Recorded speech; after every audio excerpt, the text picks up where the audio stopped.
La Herri Marcha, que cumple este año su 10ª edición, es la excusa perfecta para disfrutar de una mañana de domingo con familia, amigos y amigas, en la que además de practicar ejercicio físico a lo largo de los casi 8 kilómetros de recorrido, podremos poner en práctica nuestro idioma, el euskera.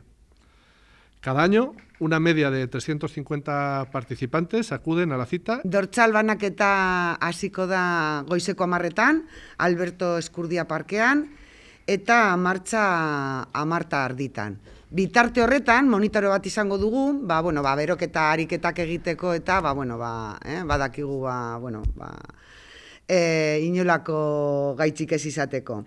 Gero urrengo joango gara Loredoko biribilgunetik, pasatuko gara Euskal Herriko Meatzaretzaren museotik, eta ondoren bide berdea zeharkatuko dugu.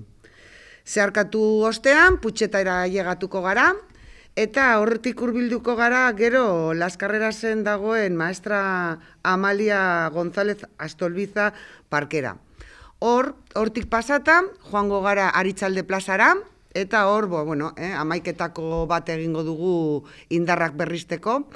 Euria ginez gero, joango gara 11:00 egingo dugu Maestra Amalia González Astorbiza parkean, eta indarrak berriztatzean, joango jarraituko dugu Mortuerotik, parke teknologikotik igarota, Sanfuentesera llegatu arte. Martxa bukatuko da Sanfuentesko pilotalekuan, eta, hor amaitzeko, kolofoia jartzeko, familia guztientzako izango dugu buala ikuskizuna, txaloka antzerki taldearekin.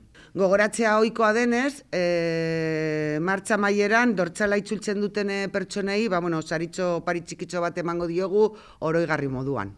Denetarik ikusten da bebai, familiak, kuadrillak, jendeldua bebai, eta pasaden edizioan kanpotikan bebai etorri zen jendea, ja hasita behin etorrita, eta jarrait bai errepikatu egiten du.